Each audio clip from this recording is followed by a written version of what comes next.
Hello friends, welcome to my channel Dental Tutorials. My name is Dr. Harinder Pal Singh. Guys, today I brought a new topic for you. As you might be aware that American Academy of Periodontology and European Federation of Periodontology, they have recently revised classification of periodontitis. The previous classification that was introduced in 1999 is no longer valid now. NDEB has adopted the new classification, and in the new exam and in the upcoming ACJ exam it will be using the same classification. So I thought, why not make a video regarding the new classification. So guys, without any further delay, let's start the discussion. In today's discussion you will learn what are the various stages and gradation of the periodontitis. In the previous classification there was nothing like gradation. Gradation is nothing but it tells about the prognosis of the patient or the disease process. First we will discuss about various stages, what are the various factors that determine the staging, and then we will discuss about various gradations or various gradings that are present to determine the prognosis of periodontitis. So let's begin with the staging first. Okay friends, before I start discussing staging of the periodontitis, I just want to tell you that aggressive periodontitis, which was present in the earlier classification, is no longer present in the new classification. So let's begin with the new staging of the periodontitis. There are 4 different stages of the periodontitis now. Different stages are categorized based on different criteria. So the various components are interdental clinical attachment loss, radiographic bone loss, number of teeth loss, probing depth, and other features. So in the stage 1, the interdental clinical attachment loss is 1 to 2 millimeter. In stage 2, it is 3 to 4 millimeter.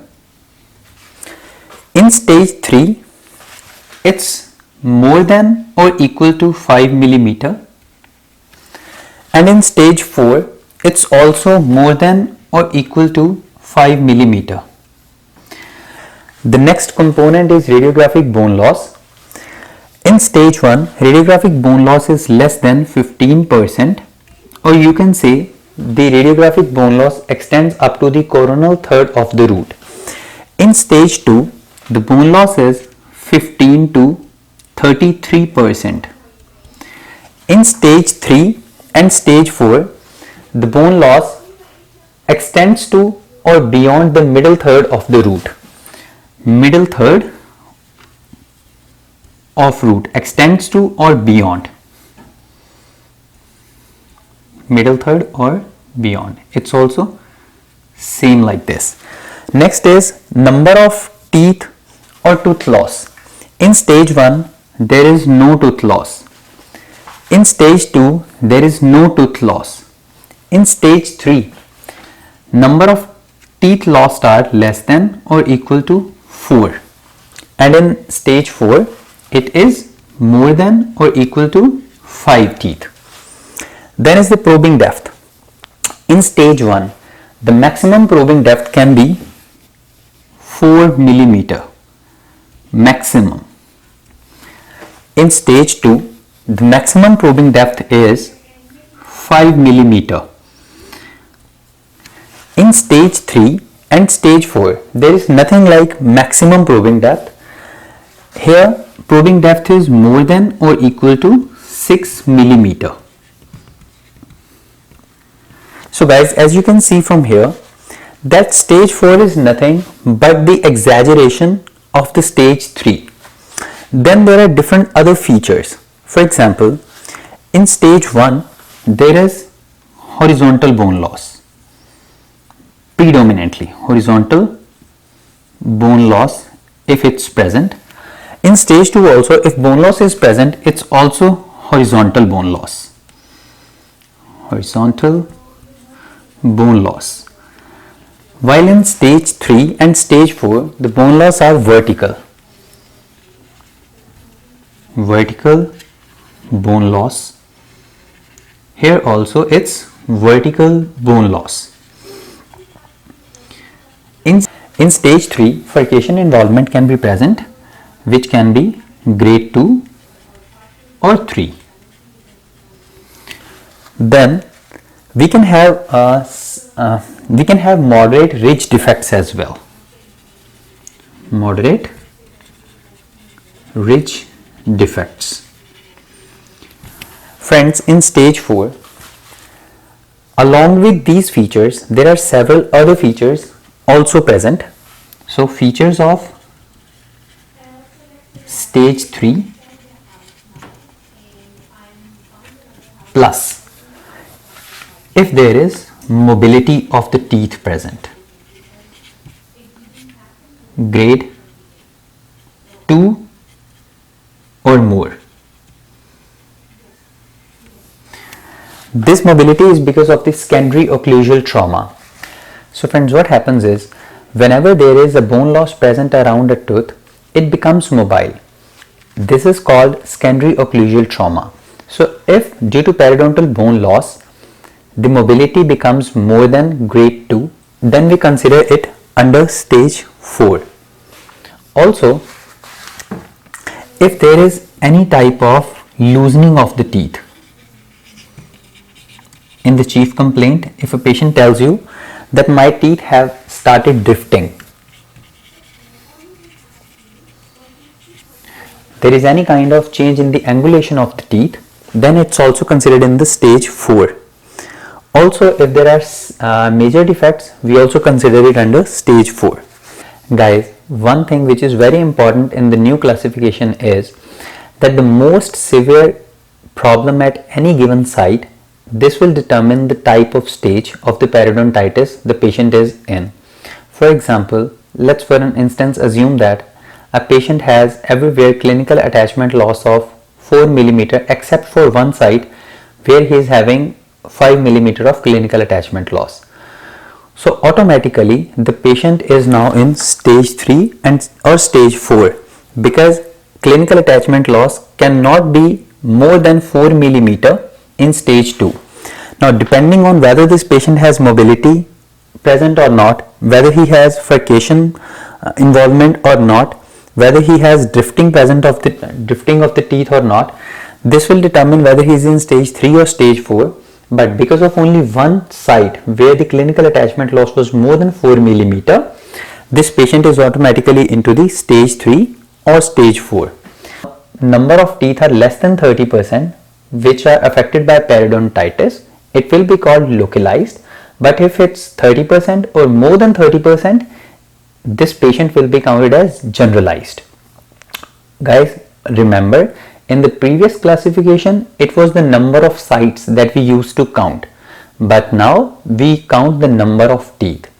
In the previous classification, if you remember, in aggressive periodontitis, we used to count the number of teeth, but now even in the chronic periodontitis, we are counting number of teeth.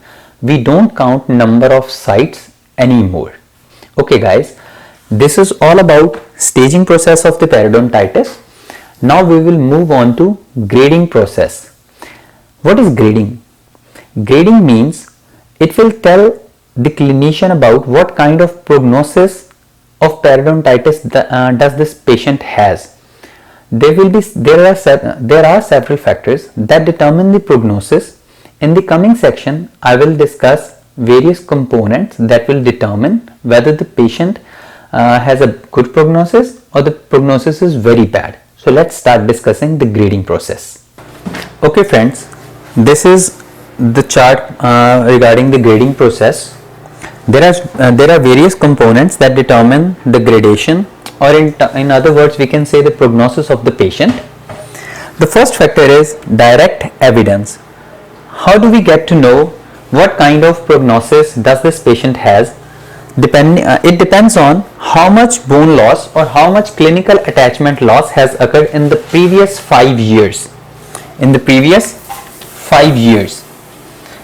So if the patient has bone loss, if the patient does not have any bone loss or any clinical attachment loss in the past 5 years, then he is in grade A. So grade A means the progress of the disease is very slow, or it's in the very slow rate. Then if the direct evidence, if the radiographic bone loss or clinical attachment loss is less than 2 millimeter in the last 5 years, this means the progression of the disease is at a moderate rate, and so the patient is in grade B. And if the clinical attachment loss is more than or equal to 2 millimeter in last 5 years, the patient has rapid progression of the disease. Another factor which is indirect evidence that tells us about the progression of the disease is, first is percentage of bone loss divided by age. How we count that? Let's say if we are given patient has an age of 35 and the percentage bone loss that has occurred is 35%. So 35%, which is percentage of bone loss divided by 35, it comes out to be 1. So let's see how it relates to this chart. If percentage of bone loss divided by age is less than 0.25, this means patient has a slow progress of the disease, so that's how he is in grade A. If percentage of bone loss divided by age is between 0.25 to 1, this means patient is in grade B, or he has a moderate progress of the disease. If it's more than 1, this means patient is in grade C, or he has a rapid progression of the disease. Then there is another component in the indirect evidence, which is case phenotype. What does this mean? If a patient has a lot of plaque biofilm, but the attachment loss or the bone loss does not correlate with that, the bone loss is less, so that means patient is in grade A.